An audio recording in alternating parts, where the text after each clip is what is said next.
good morning. Yeah. Dami natin ginagawa ngayon. Yun yung ginagawa ko ngayon. Hirap yung ano dito. Kailangan mong pagdikit-dikit yun.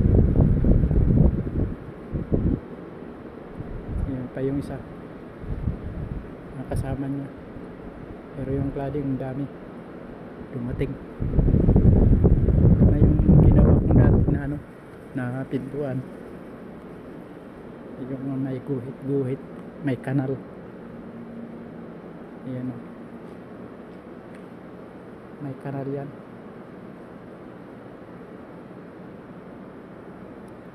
Pero walang clips sa gilid.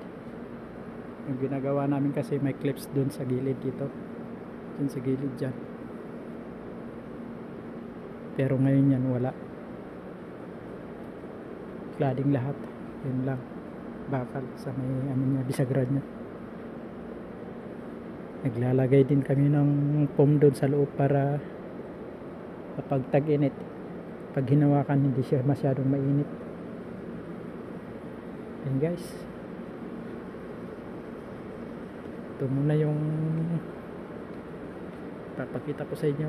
I-update ko kung mamaya kasi babalik na rin ko to. Ginagawa ko, paglalagay ako ng foam.